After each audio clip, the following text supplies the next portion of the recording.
예. 사사기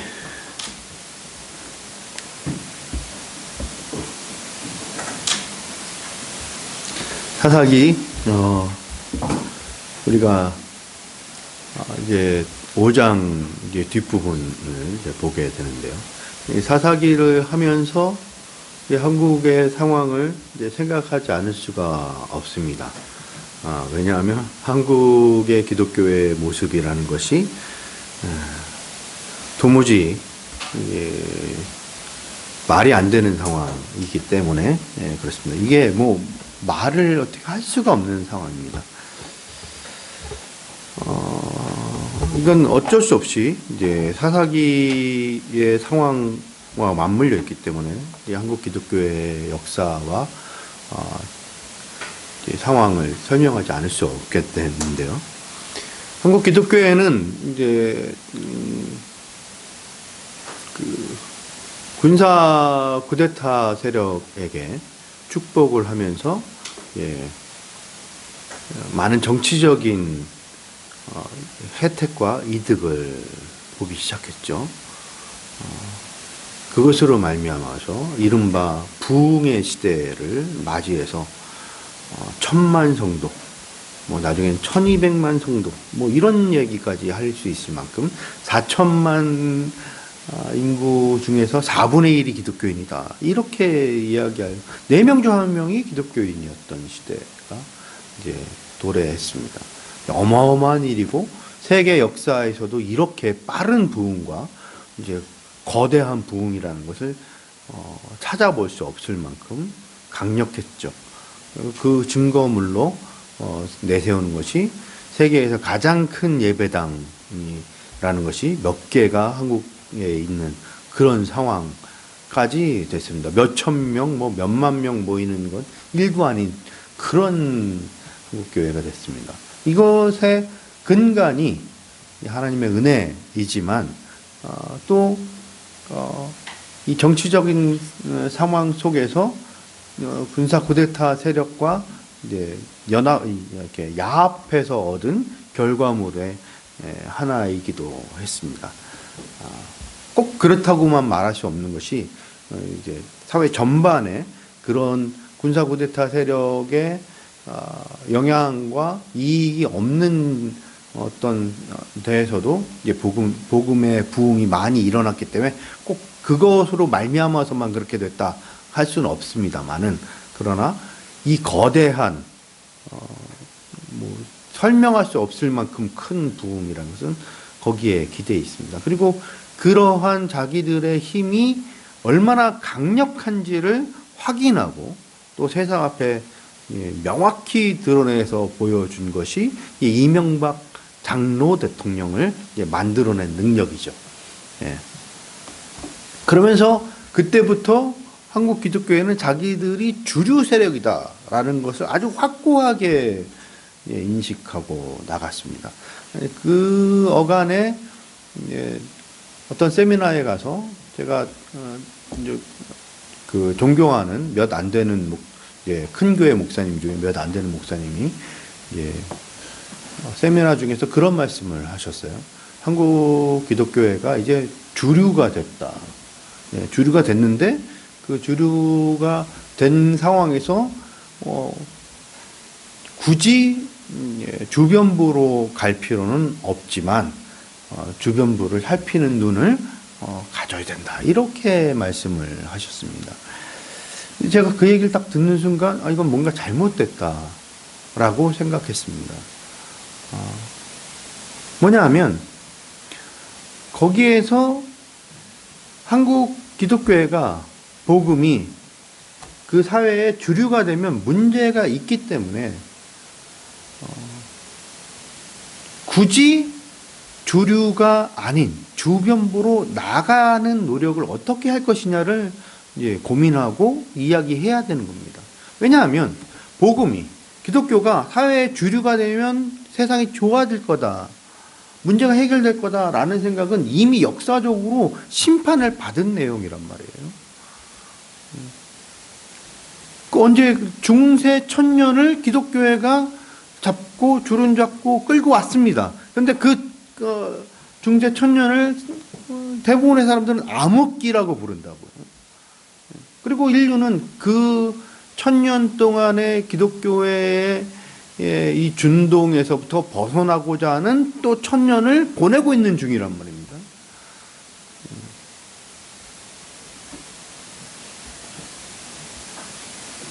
주류가 된다는 것은 대부분의 문제를 다 흡수하면서 문제를 해결하지 않고 그냥 끌고 나가는 거예요. 정치는 그렇게 하는 겁니다. 정치는 그 선을 넓게 치고 그렇게 해서 자신들이 최소한 51% 이상을 이제 가져야 자기들이 주류가 되고 그걸로 힘을 만들고 그것으로 무엇인가 일을 할 수 있는 영역이 이제 정치입니다. 그럼에도 불구하고 이 정치인들조차도 어떤 선을 제대로 잘 긋지 않고 선을 막 넘나드는 정치인들을 우리는 이제 소위 양아치, 협작꾼 이렇게 부른단 말이죠.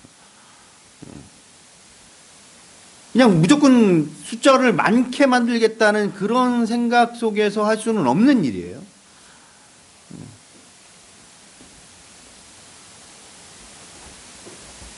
할 수 있는 대로 주류가 되면서도 사상적인 선을 잘 그어놓고 그걸 잘 실행하는 것이 이제 좋은 정치인, 훌륭한 정치인이 되는 길입니다. 그러니까 그런 고도한 능력이 필요해요.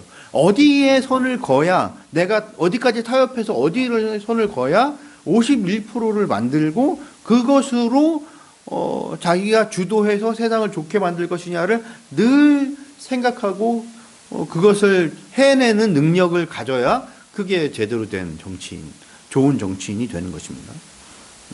상인의 현실 감각과 서생의 깊은 사고, 치열한 사고력이 필요한 것이죠.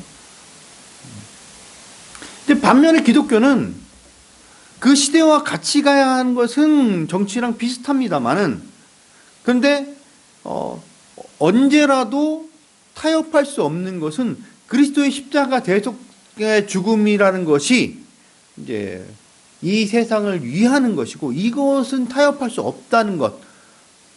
여기에 선을 그어야 됩니다. 시대에 맞춰서 기독교회가 여러 가지 자신들의 그 삶의 형태, 모습은 이제 조금씩 바뀔 수 있어요. 옷을 갈아입듯이 조금씩 바뀔 수 있지만 그러나 아주 분명하게 선을 그어야 하는 것은 성경은 하나님의 말씀이라는 것과 예수 그리스도의 십자가 대속 사역이라는 것이 인류 전체를 위해서 구원을 베푸는 능력이 된다는 것과 그 십자가의 능력의 그 힘이 그리스도 이 세상 전체를 구원하는 하나님의 은혜요 능력이다. 이것은 타협할 수 없습니다. 그렇게 해서 세상을 끌고 나가는 것이에요.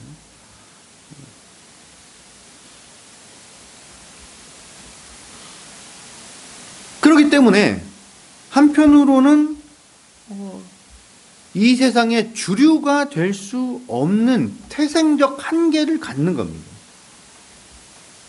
세상이 주류 세력이 이러한 복음에 대해서 이제 찬동하지 않고 어떻게든지 힘을 끌어모아 가지고 막 폭주하려고 할 때 그렇게 하면 안 된다. 그게 당장은 성공하는 것 같아도 결국은 모두를 멸망케 하는 길이라고 뒤에서 끌어당기는 브레이크를 잡는 그런 태도를 늘 보이는 것이 그리스도인들인 겁니다. 그래서 기독교는 보수적이라는 지적을 받을 수밖에 없고 당연히 받는 것이에요. 일면 타당한 겁니다. 그렇게 사회에 자리를 잡는 겁니다.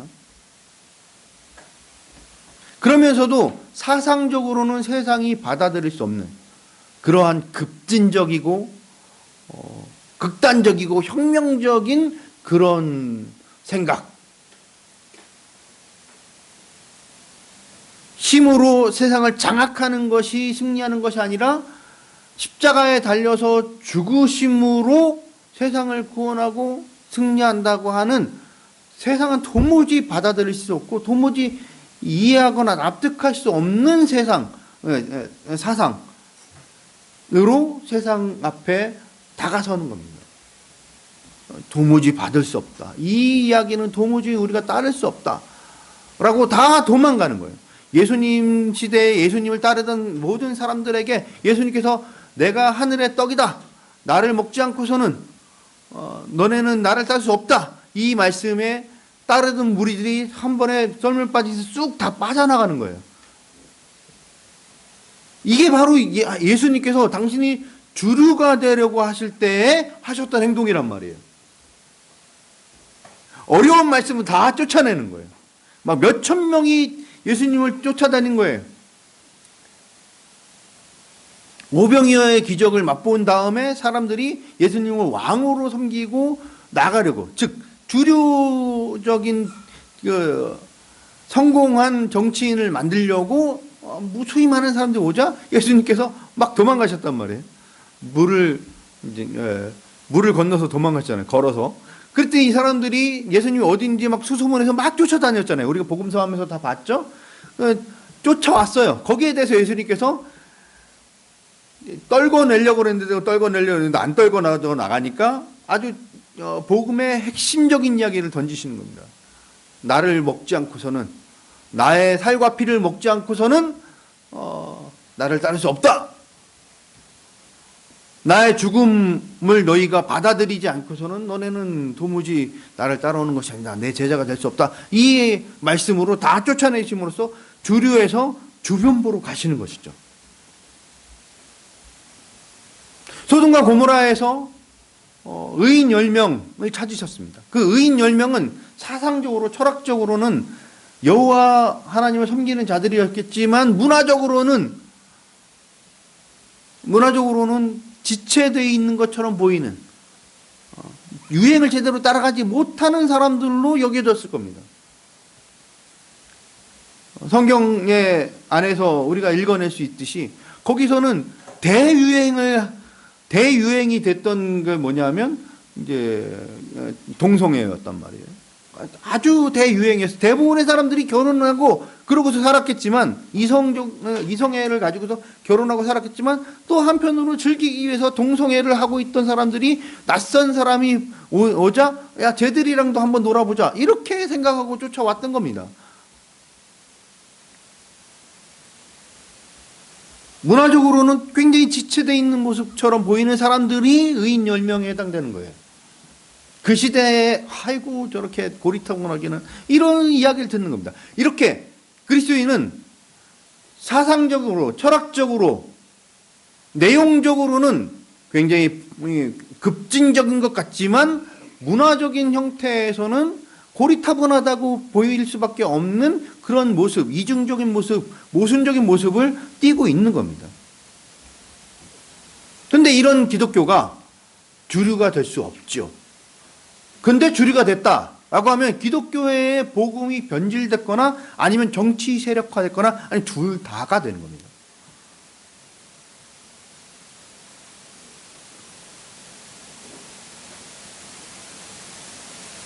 그래서 그 목사님은 거기서 우리는 핵심이 되지 말고 주류가 되지 말고 우리는 다 버리고 주변부로 나가야 됩니다 라고 선언을 하시고 주변부로 나가기 위한 노력을 하셨어야 돼요. 큰 교회 목사님이고 아주 유명하고 정치적으로 영향력이 깊은 목사님이셨으니까.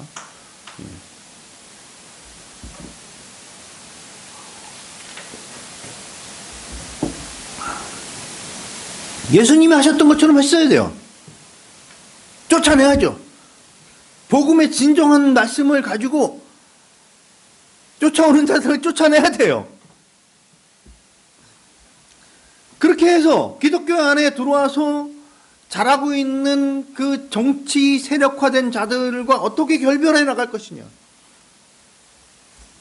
그들과 우리는 어떻게 달라질 것이냐를 고민하고 실행하셨어야 됩니다.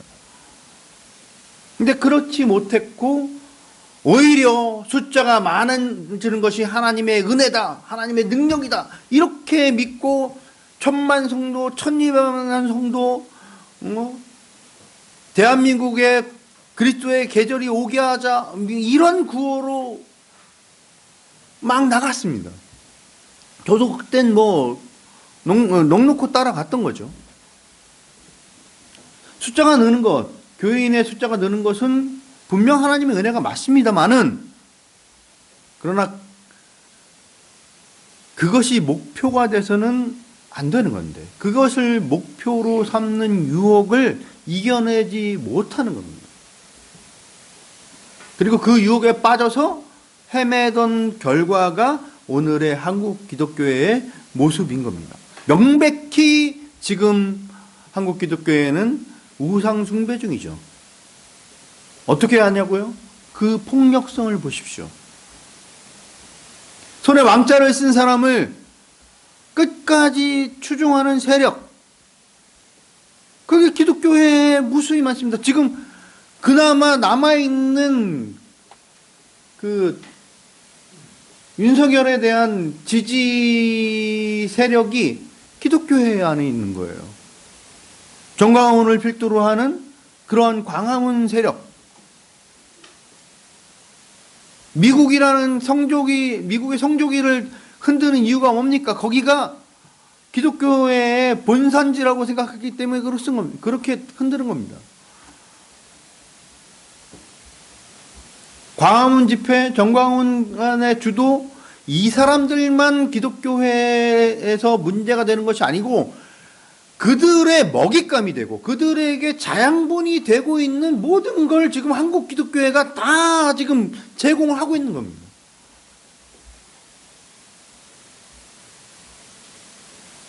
손에 왕자를 쓰고 있는 사람이 내란을 일으켰는데도 불구하고 그를 지지하는 걸 처리하지 않습니다.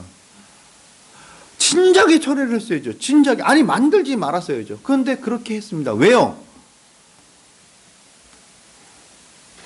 잘 먹고 잘 살게 해줄 것 같았거든요. 자기들이 주류 세력이라고 생각하는데 그 주류 세력이 밀고 있는 후보이기 때문에 그 사람을 대통령으로 만들어 놓은 겁니다. 지금도 어떻게 대통령을 공격하느냐, 그 하나님께서 내신 권위와 권세를 대항하지 말라고 하신 성경 말씀에 따라야 되지 않냐? 그럼 노무현은 왜 욕했냐고요, 도대체. 예? 이렇게 우상숭배적인 태도가 결국 대한민국의 극우적인 기독교의 모습 안에 고스란히 담겨 있고, 그 행동대장들이 지금 다 특임전도사라는 거 아닙니까? 특임전도사. 특임전도사. 결국 이제 막 고등학교를 졸업한 10대 청년이, 청소년은 아니죠, 청년이 결국 방화미수범으로 10년형을 받고 복역하게 생겼잖아요. 걔가 뭘 알고 그랬겠어요? 걔가 뭘 알고 거기 가 있었겠냐고요.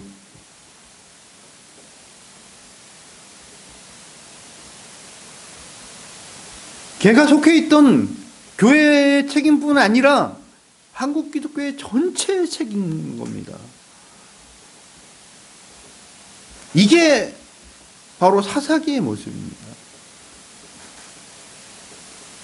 하나님을 섬긴다고 하면서 결국 우상을 함께 섬기고 있는 그들이 빠지게 되는, 그들이 멸망하게 되는 모습,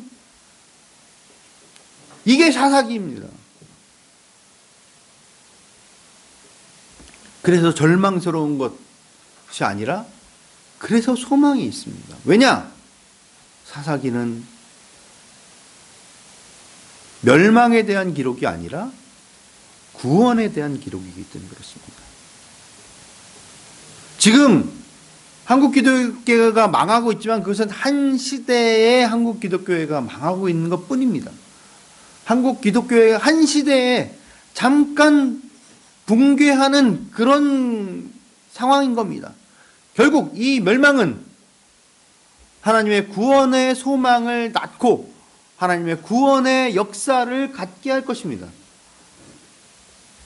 그것이 사사기의 사이클이고 또한 우리의 현실의 사이클입니다.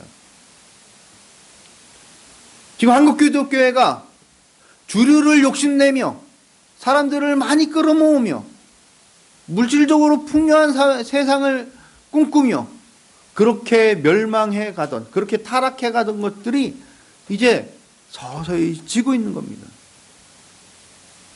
그걸 통해서 하나님의 이름이 욕먹는 것이 아니라 하나님의 역사하심이, 살아계심이, 그리고 공의로우심이 넉넉히 보여지고 있는 것입니다. 이 사태를 통해서 사람들은, 제정신이 박힌 사람들은 다 생각할 것입니다. 악인은 결국 멸망하고야 마는 것이구나. 악인의 멸망은 처참하구나. 악인은 결국 자기가 자기 수렁을 파고 자기가 거기에 빠지는구나. 하나님의 이름을 잘 알지 못한다 할지라도, 성경의 여호와 하나님의 이름을 잘 알지 못한다 할지라도 최소한 악하게 굴면 저런 결과를 낳고야 만다고 하는 인류 보편이 지속적으로 쌓아오던 데이터에 또 하나의 큰 족적을 남겨주는 겁니다. 이걸 통해서 정의와 공의와 공평이라는 것은 이 세상에서 허황되고 아무것도 아닌 것이 아니라 결국 역사는 그 방향으로 흘러가고야 만다고 하는 굳건한 믿음을 갖게 하는 그러한 요소가 되는 것입니다. 감사하게도 우리의 정치적 영역은 아주 비참할 정도의 악한 악인들이 넘쳐나기도 하지만 또한 의인 10명은 넉넉히 확인할 수 있는 것이 오늘 정치적 현실입니다. 어느 당에 우리가 그래도 소망이 있다고 생각하는 당에 쭈루루 앉아 계신 분들이 다 집사님, 안수 집사님 이러신 분들이잖아요. 예.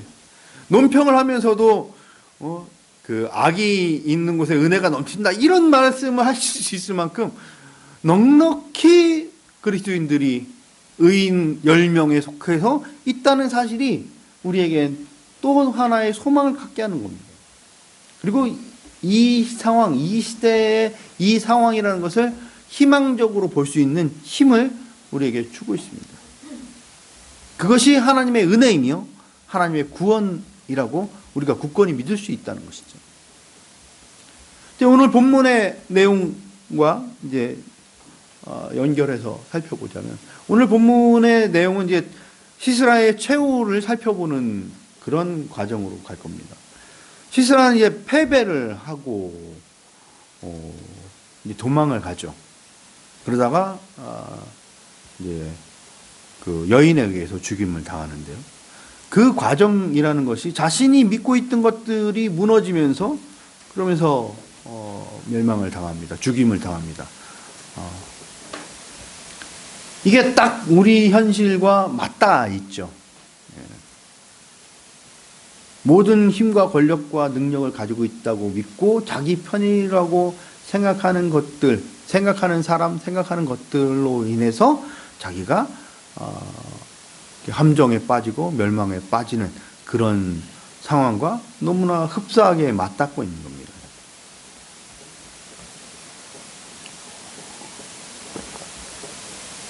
그렇기 때문에 시스라의 최후의 모습을 보면서 우리는 하나님의 역사하심을 살펴보고 우리 앞에 일어나는 일들에 대한 하나님의 인도하심과 이끄심을 이제 굳건히 믿고 나갈 수 있는 그런 통찰을 이제 가져야 될 것입니다.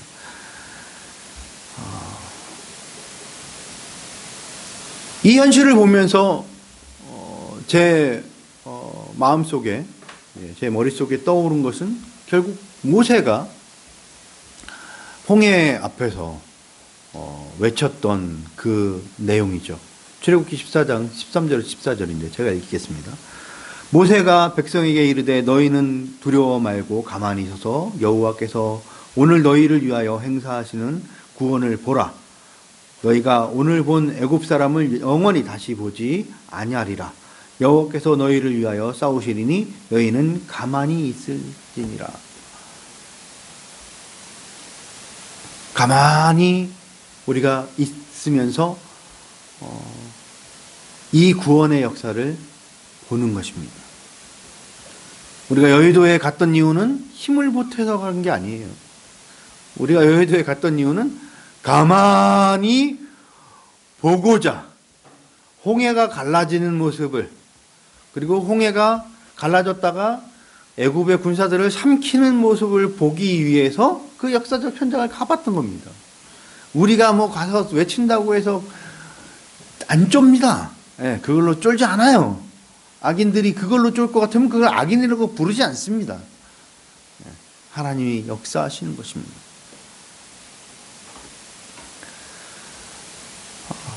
이제 사사기 4장 17절부터 22절을 어느 분이 좀 읽어주시죠. 이 시스라의 마지막 장면에 대한 서술적인 이제 내용이니까 4장 17절부터 22절 시우가 크게 읽어주죠.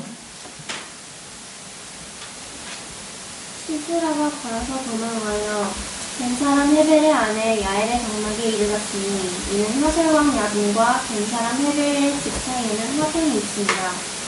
야엘이 나가 시스라를 영접하며 그에게 말하되 나의 주여 들어오소서 내게로 들어오시고 두려워하지 마소서 하매 그가 그 장막에 들어가니 야엘이 이불로 그를 덮습니다.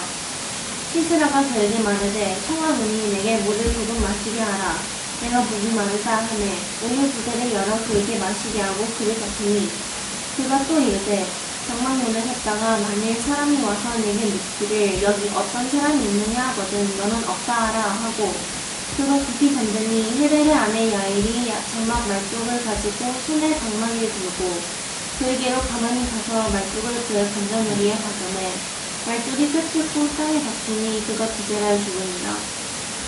바라진 시스라를 취급할 때 야엘이 나가서 그를 맞아 그에게 이르되 오라 내가 찾는 그 사람을 내가 네게 보이리라 하매 바라지 그에게 들어가 보니 시스라가 엎드려져 죽었고 말뚝이 그의 관자놀이에 박혔더라. 네. 이게 이제 시스라의 마지막을 이제 보여주고 있는데요. 잘 설명하고 있죠. 근데 17절에 보면 시스라가 걸어서 도망하여 겐사람 헤벨의 아내 야엘이 장막에 이르렀으니 이는 하솔 왕 야빈과 겐사람 헤벨의 집 사이에 화평이 있습니다. 이제 화평 조약을 맺었다는 거예요. 서로 침략하지 않은 불가침 조약 같은 걸 이제 맺고 있는 건데요. 여기서 시스라가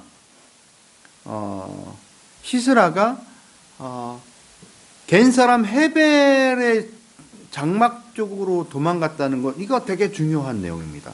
왜냐하면 헤벨 집안의 장막이 있는 것은 사하나님 상수리 나무 곁이다 이렇게 이야기하고 있는데요.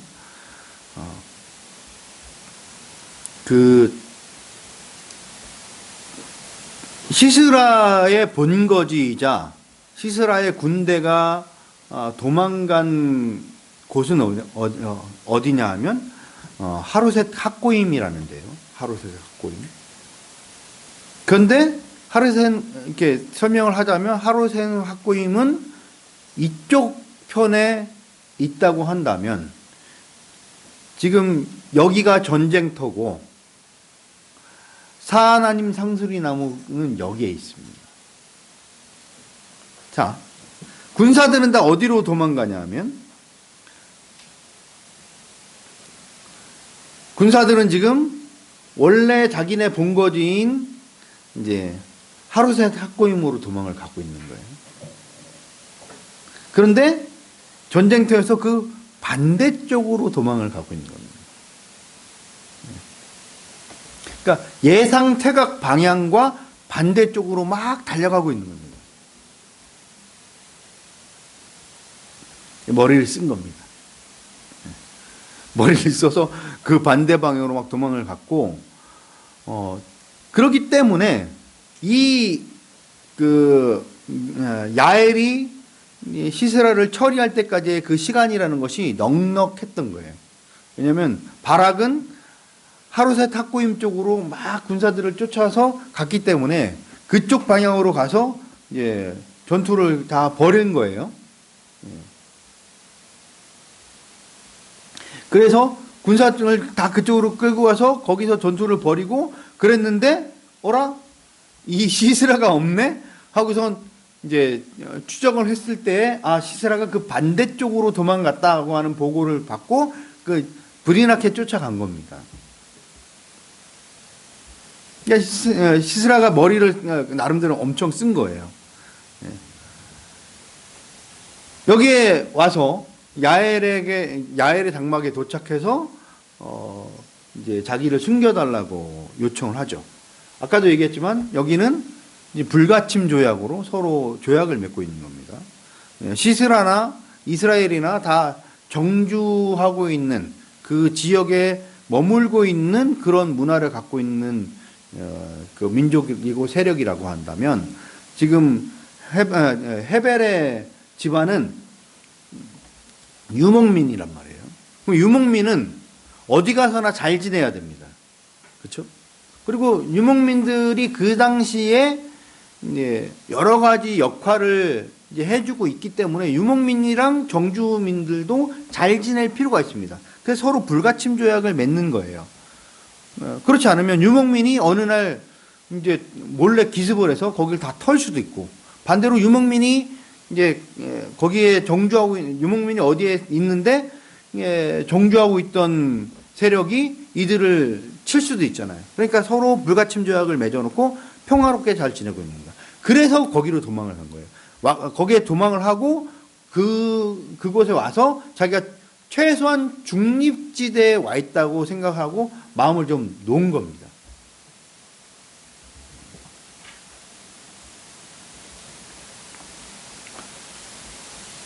여기에서 야엘이 속여서 이 시스라를 죽였다라고 엄청 비난하는 사람들이 많은데요.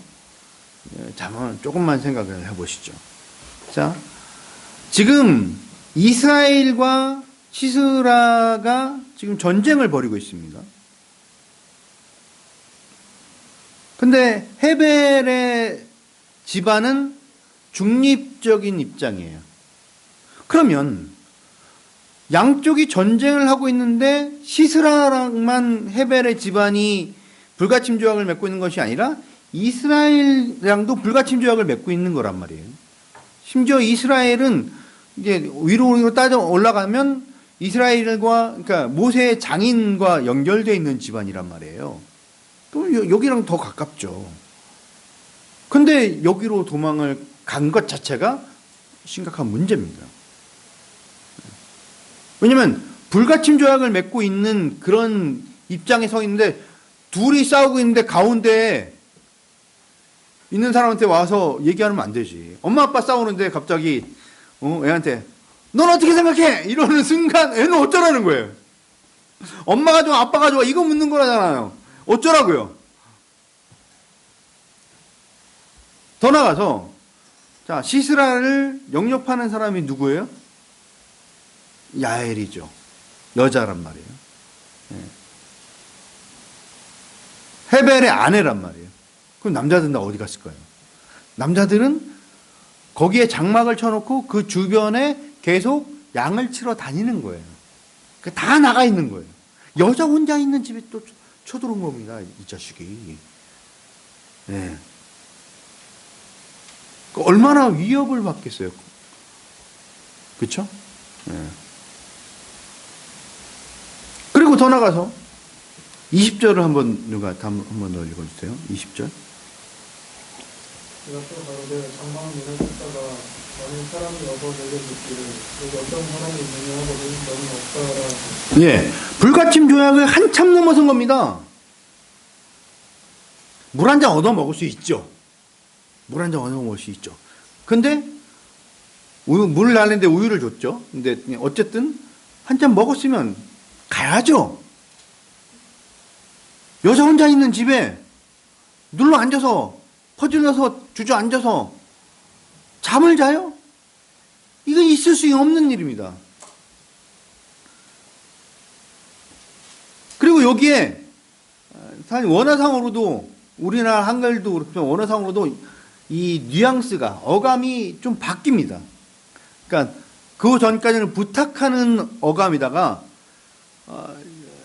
그 야엘 혼자 있는 걸 확인해서 그랬는지 몰라도 명령 쪽으로 이야기하거든요. 그리고 거짓말을 시킵니다. 어쩌라고요? 시스라 편이 아니잖아요. 그냥 불가침 조약을 맺은 상호 불가침 조약을 맺고 있을 뿐이란 말이에요. 근데 여자 혼자 있다고 지금 우습게 생각하고 그런 명령을 내린 겁니다. 만약에 헤벨과 그 집안 남자들이 거기 다 있었으면 시스라가 그렇게 하면 남자들이 뭐라고 했겠어요? 물 한 잔은 줄 테니 먹고 가라. 왜? 너 때문에 우리가 이스라엘이랑 싸울 일이 뭐가 있느냐? 이렇게 나왔을 거 아닙니까? 이런 걸 안 읽어내면 도대체 뭘 읽어내자는 거예요? 그렇겠죠, 당연히. 근데 여자 혼자 있으니까 거기 퍼즐로 앉아서 명령을 내리는 거예요. 야, 거짓말해.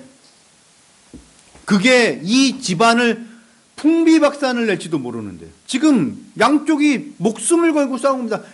명운을 걸고 싸우고 있는 중이에요. 누가 전멸을 하느냐, 누가 죽느냐 사느냐를 놓고 싸우고 있는 그 양쪽인데 만약에 시스라를 감춰주면 이스라엘이 이 집안을 가만두겠냐고요. 불가침 조약이고 뭐고 다 때려 엎는 겁니다. 그래서 야엘이 시스라를 죽이고 넘겨주는 쪽을 선택을 하는 겁니다.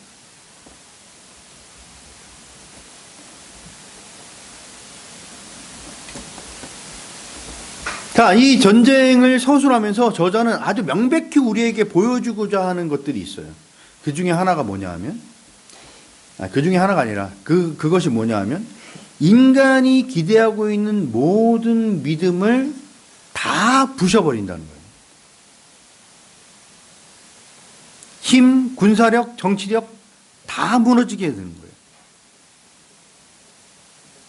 군사력, 철병거가 900승이라고요. 탱크가 900대 있는 것처럼 무서운 일이에요.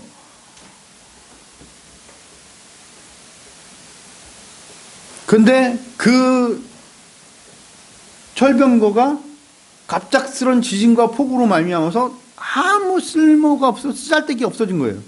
탱크가 있는데 기름이 다 떨어진 거네. 아무 의미가 없는 거예요.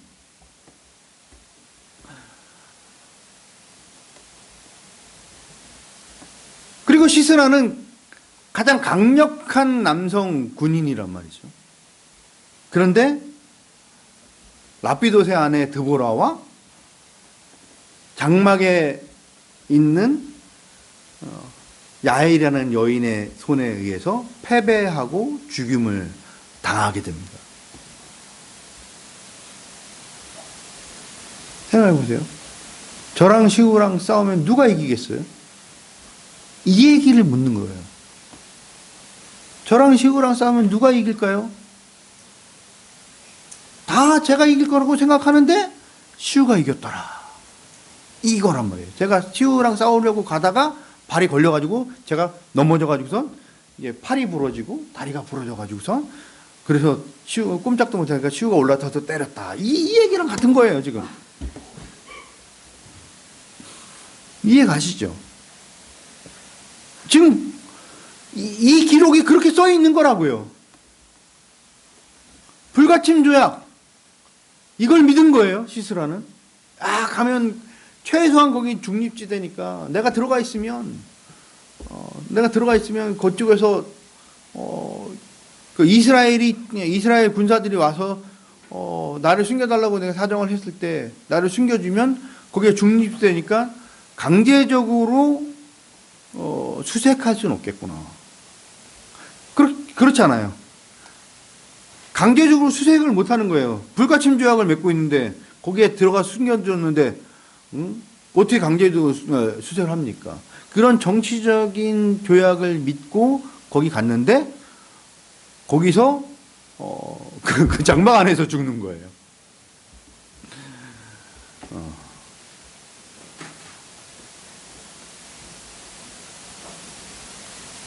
인간이 믿고 있던 그 어떤 것도 하나도 작동하지 않아서 그래서 멸망을 당하게 되는 그런 모습입니다. 놀랍죠? 우리의 현실을 생각하면서 놀랍죠? 예. 얼마나 놀랍습니까? 계엄을 선포하고 군인을 보내고 특수 무슨 해서 H 어쩌고 무슨 무서운 사람들도 다 준비해 놓고 별의별 짓을 다 해놨어요. 근데 하나도 작동한 게 없어요.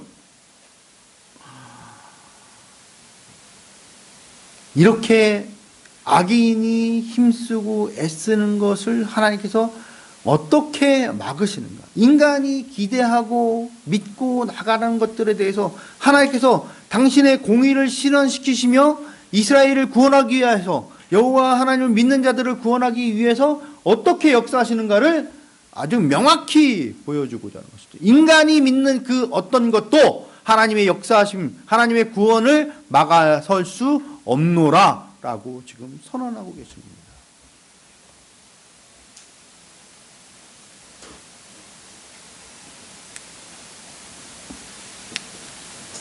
하나님께서는 인간들이 불가능하다고 하는 그 지점을 깨트리고 들어오시는 거예요. 죽으면 끝난다 라고 생각하던 그들 앞에 십자가 죽음 너머에 부활이 있으며 그것으로 세상을 구원하신다고 하는 그런 불가능성의 끝판왕을 하나님께서 깨버리시는 겁니다. 죽음으로 끝나는 것이 아니라 부활 승리로 이어나간다고 하는 그런 놀라운 역사를 보이시는 거예요. 여기서 하나만 더 살펴보고자 하는데요. 히브리서 11장입니다. 히브리서 11장 31절부터 33절까지를 어느 분이 좀 읽어주시죠.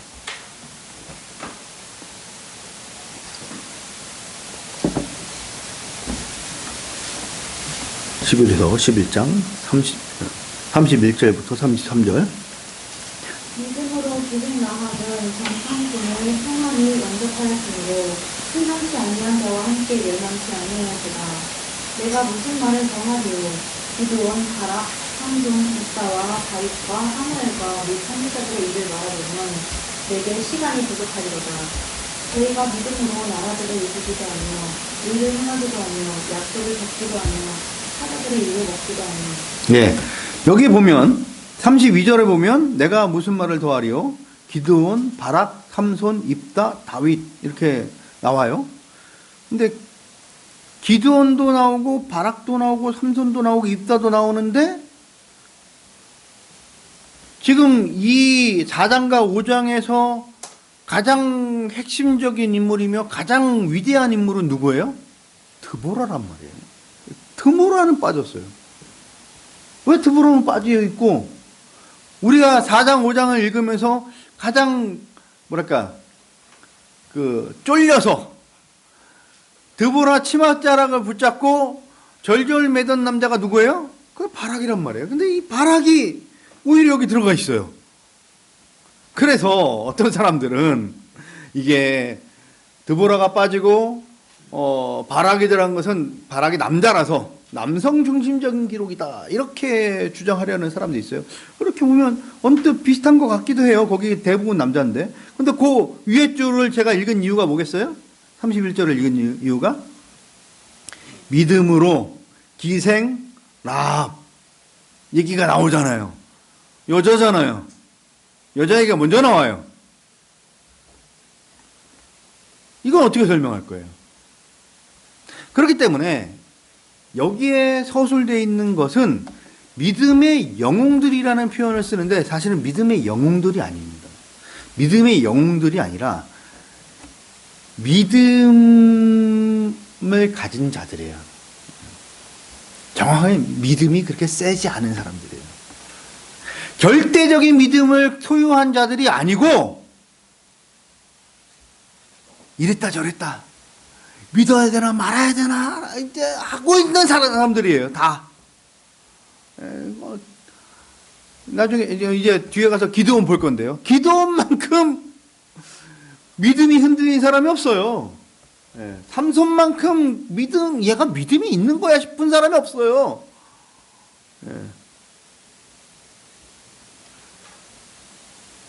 그렇기 때문에 믿음의 용사가 아니라 그 사람이 있어서 하나님이 역사심이라는 것이 존재론적으로 우리에게 보여지게 된 사람들이란 말이에요. 그러니까 그 사람이 위대한 인물이 아니라 그 사람이 안 위대한 걸 하나님이 어떻게 그 사람에게 믿음을 주셔서 그 사람을 위대한 사람으로 만들어 가시는가를 보여주는 리스트다. 그래서 드보라가 아니라 바락이 거론된 거예요. 드보라도 그런 시절이 있었겠죠. 그러나 이 4장 5장에서의 드보라는 완성형이었다고요. 이미 그 수준을 훌쩍 뛰어넘은 완성형이었어요. 그래서 드보라는 여기에 믿음의 사람들의 리스트에 안 올라 있는 거예요. 믿음을 테스트 받으며 믿음이 길러진 사람들의 리스트에 지금 그래서 바락이 들어있는 겁니다. 이것이 믿음입니다. 우리는 하나님을 믿지만 여전히 두렵습니다. 의심스럽습니다. 그게 결코 잘못된 게 아니에요. 그게 우리가 믿음이 있다는 증거예요. 오히려 두려움도 없고 의심도 없고 그냥 확신 가운데에서 그렇게 있다면 심각한 문제입니다.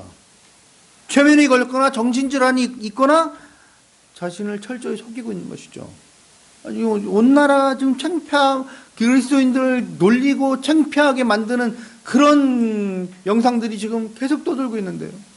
그 정광훈의 특임 전도사라는 사람이 그 유튜브 방송에다 그렇게 얘기하잖아요. 명령이 아직 안 떨어졌으니까 내가 안 나간 거지. 명령이 떨어지면 나는 조금만큼의 고민도 안 하고 즉지로 달려갈 겁니다. 내가 총을 맞든 매를 맞든 관계가 없어요. 나는 그냥 무조건 달려가는 거예요. 가라면 가시는 겁니다.